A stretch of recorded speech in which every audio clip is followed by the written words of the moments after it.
Suksmadi linuwih ayong ana mring panjenenganing Sunata Mestina Duryudana.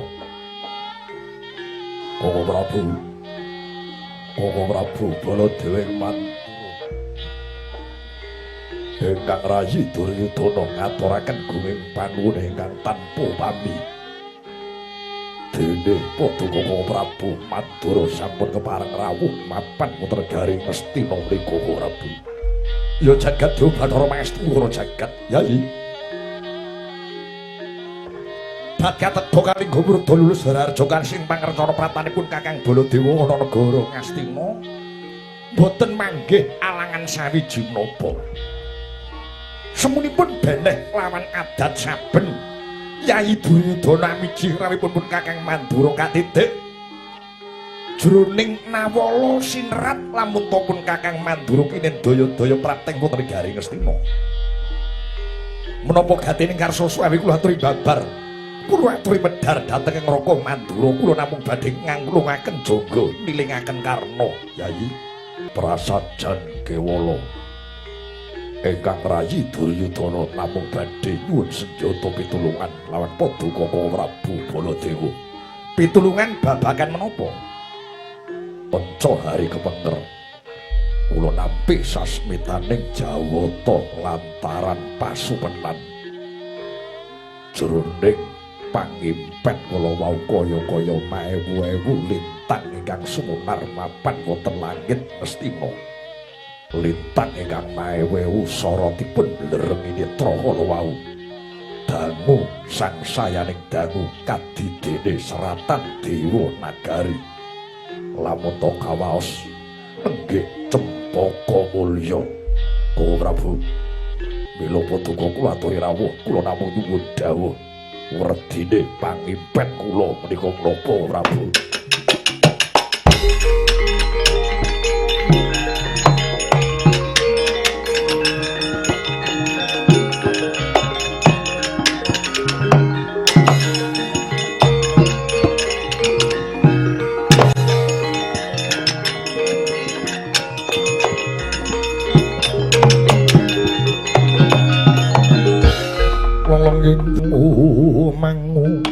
Mangunggung kanduan rimang lirlena tanpa kanin yen tan tulus samengko dyawatama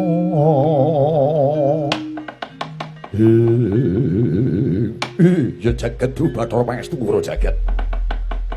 Dados Yai Duryudana nyupena lamun ta mapan wonten ing Ngastina menika sumunar lintang ingkang cacahipun maewu-ewu. Iya, leres. Sunare blereng netra. Dangu sangsaning dalu lamun ta winaos kadidene seratan dewa negari. Iya, Koko Prabu. Seratanipun cempaka mulya. Kados mekaten, Yai. Iya. Nuwun sewu. Menapa Ngastina menika kirang pujangga? Menapa Ngastina menika boten wonten juru nujum ingkang saged paring dawuh ingkang gumathok kados mekaten menika. Ing atasipun bab impen menika dadak sambat pun Kakang Baladewa. Ginanipun menapa wonten Begawan Durna lenggah mapan wonten negari Ngastina menika. Nadyan to Ngastina wonten bapa penemban Durna. Ananging anteping manah kula namung Paduka Koko Prabu Baladewa ingkang sembada sung pepadang pralambita menika. Paman Senguni wonten dawuh nggih. Menapa dika Paman Senguni mboten paring katrangan ingkang gumathok pripun carane ngatasi mung bab impen mon kok dadak nekake dulure adoh saka Mandura. Nyuwun duka ingkang kathah sejatosipun menawi kula batin-batin kula gagas kula rasa sing kleru menika nggih Kakang Durna. Dewate wonten dawuh Kakang.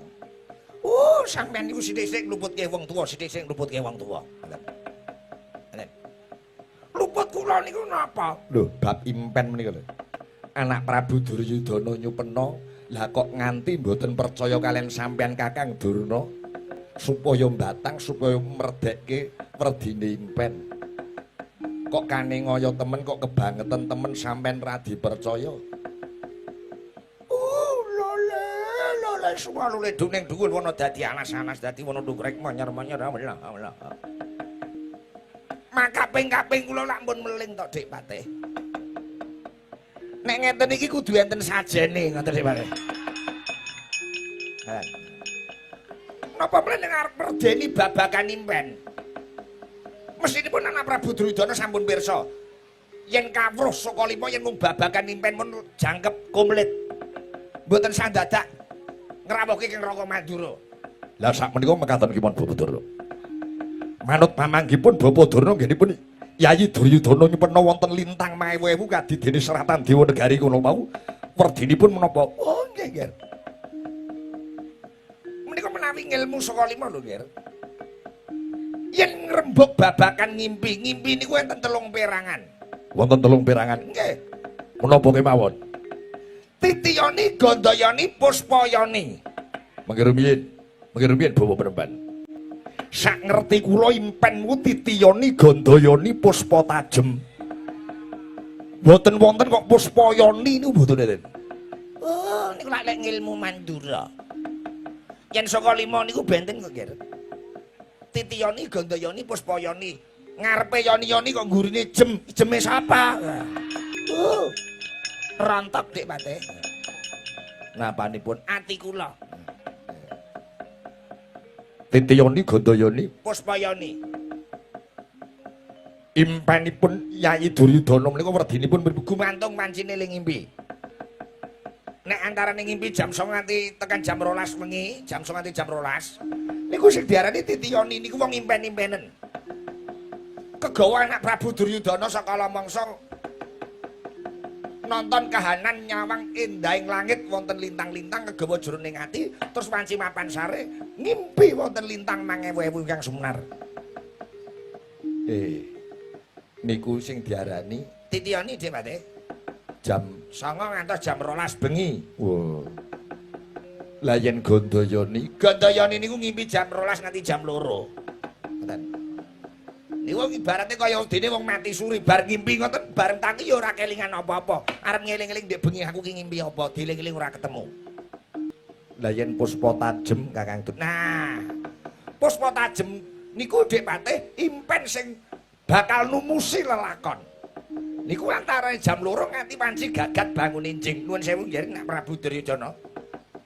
Bapak Durna kados pundi? Anggen paduka nyupenom nika udakara tabuh pinten nggih?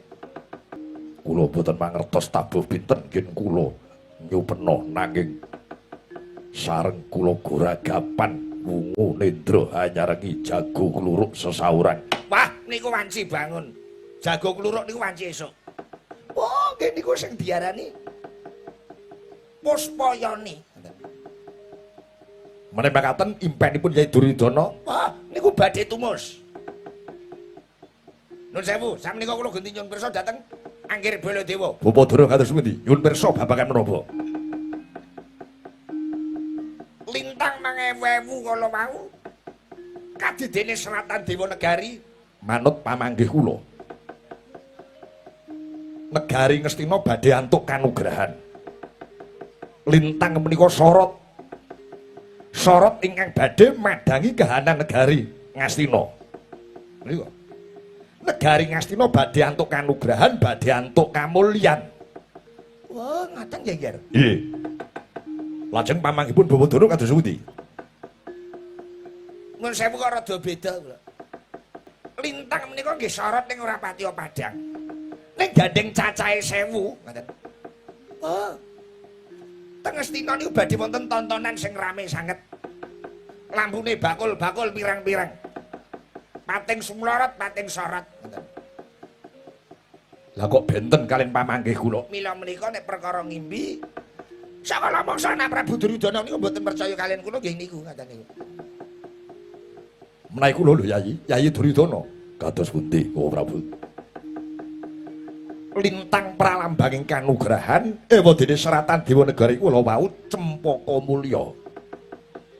Kula pitados lamun to Yayi Duryudana kiyat nglenggahi wujuding kanugrahan boten dangu malih Yayi Duryudana badhe kasembadan nampi kanugrahan wahyu ingkang sinebut Wahyu Cempaka Mulya. Landalah.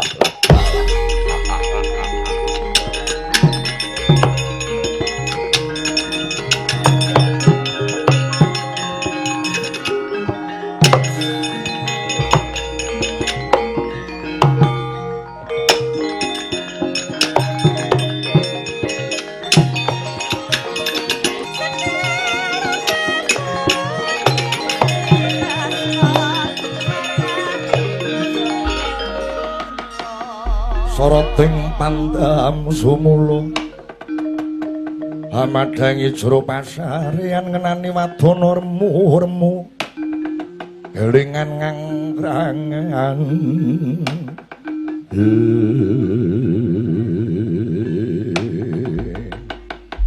ya jagat dewa Bathara Pangestu Ngara jagat Koko Prabu Mandura Yayi Duryudana kados pundi ngaturaken gunging panuwun ingkang tanpa pami. Kula langkung percaya dawuhipun Koko Prabu Baladewa tinimbang Bapa Durna. Syukur bagi sewu lampun toh Yayi Duryudana maksih pitados dhateng pun Kakang Mandura. Malah babar pisan kula nyuwun dawuh. Dawuh kados pundi Yayi? Makaping-kaping Kurawa Gaya Wahyu gagar wigar tanpa warya. Bila saya menika Koko Prabu kula nyuwun dawuh amprih keng Rayi Duryudana Sembada Gaya Wahyu Cempaka Mulya menika kados pundi? Yayi Duryudana kadangipun Kakang Yayi. Makaping-kaping pun Kakang Mandura sampun ngandharaken bilih wahyu menika hambeke suci, wahyu menika hambeke resik. Yen kepengin cecawis kanugrahan wahyu kudu dicepaki wadah sing resik. Yen kepengin kacondhokan kanugrahan wahyu kudu cecawis wadah sing suci. Wadah suci, wadah resik niku kados pundi? Luar saking dedosan. Kula kinten kan Yayi Duryudana nyuwun pangapura mring Gusti kang murbeng jagat. Sedaya kalepatanipun Yayi Duryudana sakurawane kedah nyuwun pangapura mring ngarsane Gusti kang Maha Nasa. Yayi Duryudana sakadang kedah ngenturaken tapa bratanipun mintosing Bathara amrih wahyu Cempaka Mulya kala wau enggal tumurun mapan wonten garing Stina menika Yayi. Tidem jroning pasowanan wadyagung tanpa sabawa.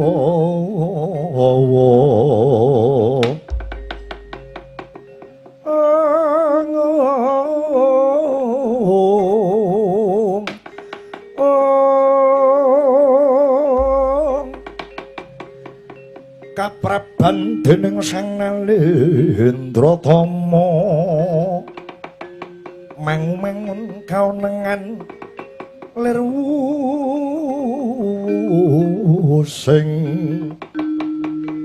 lir wusing duka cipta berbudi mandana raras.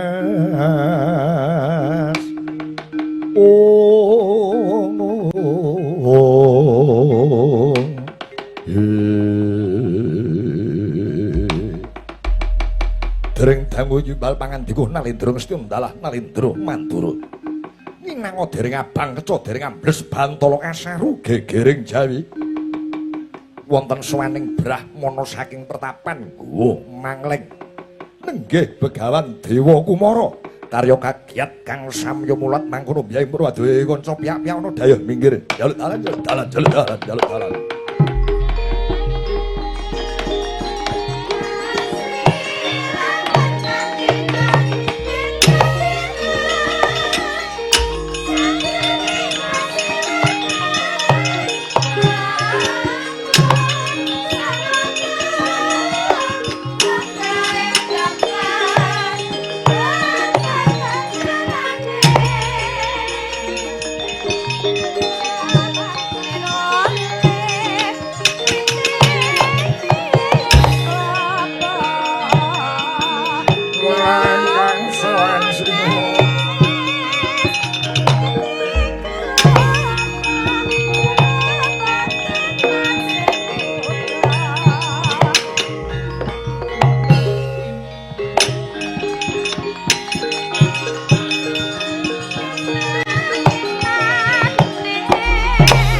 Andra ingkang puspitorum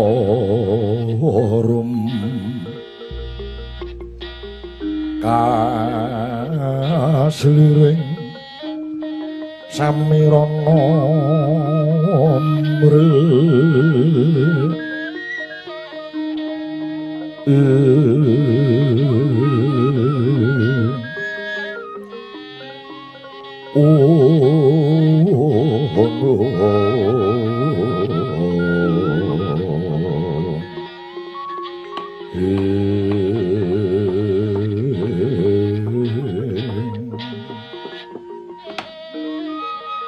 Amit-amit pasang Kalimantan bedhesinipun Prabu Duryudana kula ingkang sowan. Sungkem pangabekti kula mugi konjo sandhap pepada paduka sinuwun. Ya jagat Dewa Bathara Pangestu ora jagat.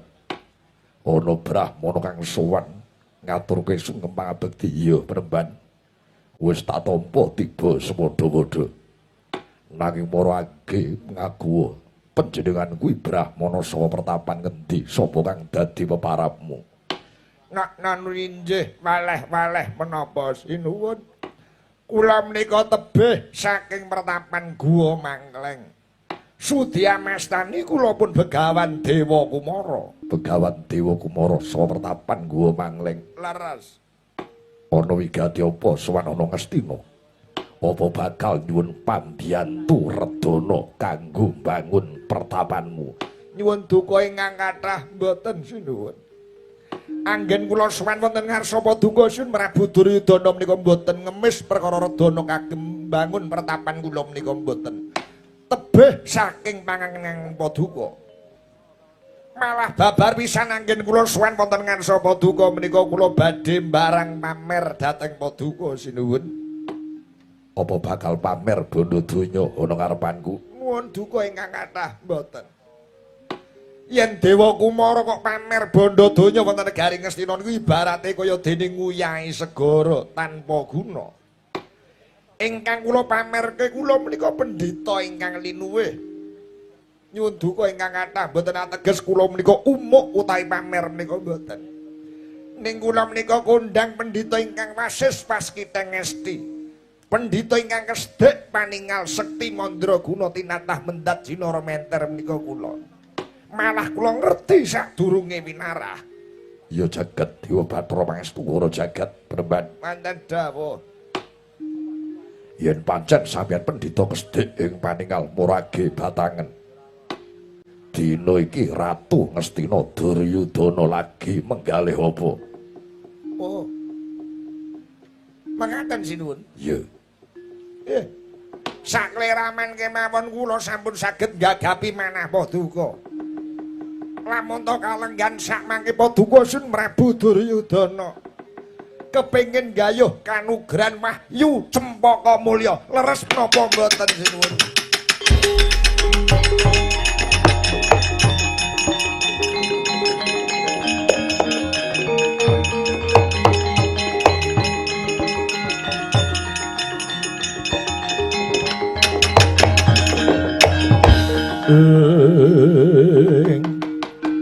Agyatri sang kapirang rinengkul kinempet gompet dosang retnaning bawana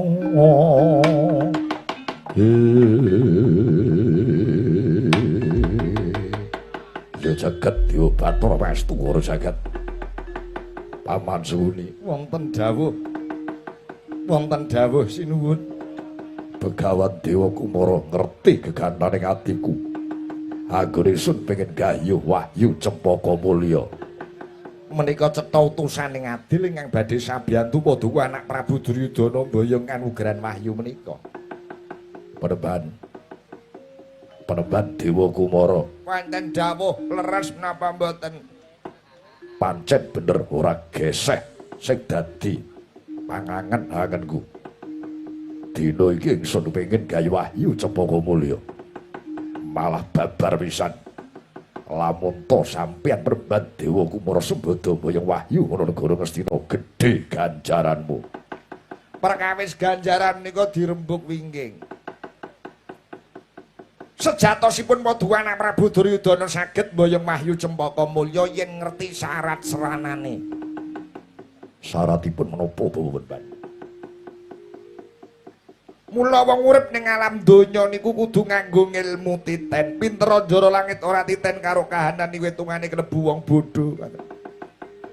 Kanthi dasar menika kula saged matur makaping-kaping wahyu tumurun sing nampa Pandhawa. Lupute Werkudara ya Janaka, lupute Janaka Puntadewa. Nggih. Wahyu Cempaka Mulya saged tumurun mapan wonten ing nagari Ngastina. Waton Pandhawa ora nampa wahyu. Pandhawa ora nampa wahyu. Nggih. Carane Gampil, sebabe apa kok Pandhawa gampang nampa wahyu? Awit Pandhawa niku duwe kusir. Jagat nyekseni lamun to Pandhawa lan Ratu Ndarawati kreta jaran lan kusire. Mulane kreta jarane nampa kanugrahan, nampa kamulyan, nampa wahyu awit lakuning kusir sing ngendhaleni lakuning jaran lan kreta.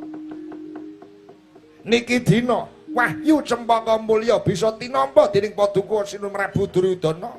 Waton kusire Pandhawa dipateni. Kusire sapa? Ratu Ndarawati Sri Bathara Kresna kudu mati.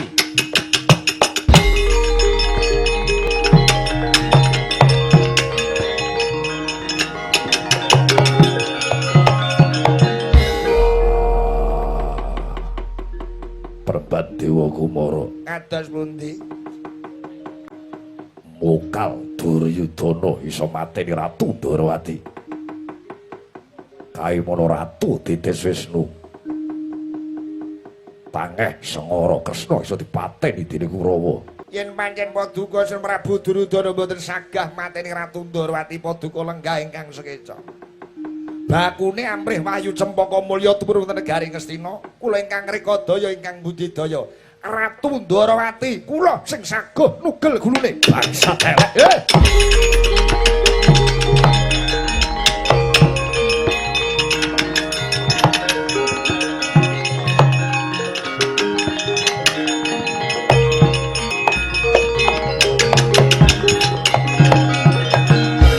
Jagat Bathara jagat pangestu ora jagat.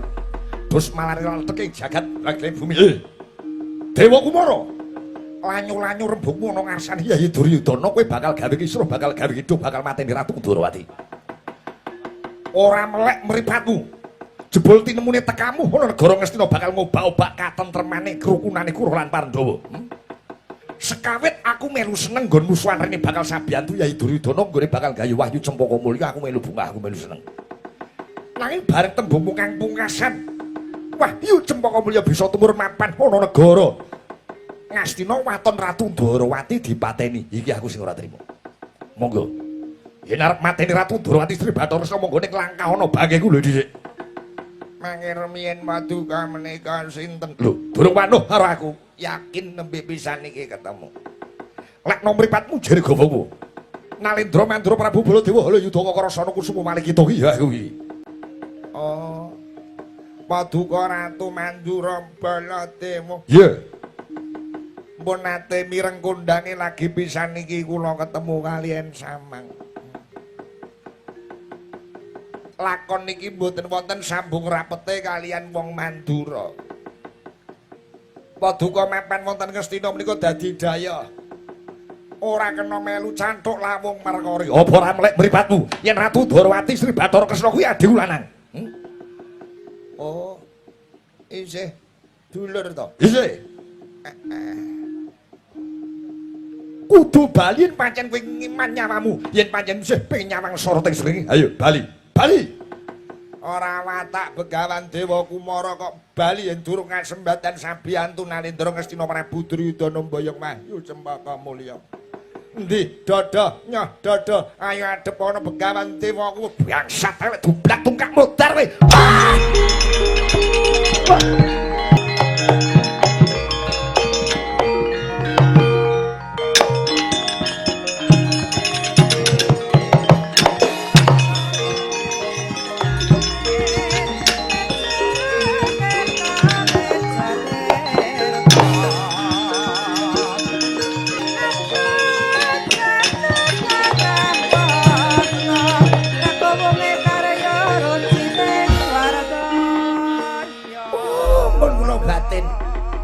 Pun kula batin kula bedhek pendak-pendak ngestina ana pendhita anyar mesti gawe kisruh mesti gawe kidul. Bapak Durna. Pancen dawuh. Dikaya ngapa lan kepiye wis sampeyan kudu nyengkuyung lekas kula nggih kula badhe gayu ayu cempaka mulya. Ampun kuwatir. Lahir batin jiwa raga kula namung kunjuk nak Prabu Duryudana. Kang Bapa Sukalima badhe sampeyan tu ndika nggih Duryudana. Paman Sukuni. Wonten dawuh nggih. Perintahne Kurawa supaya kalenggan samangke kret lampit berungkat kimpul bebindrian budal ngombyongi lakune Begawan Dewa Kumara enjing bidal gumura saking jroning praja gunging kang balaswa obro busanan lira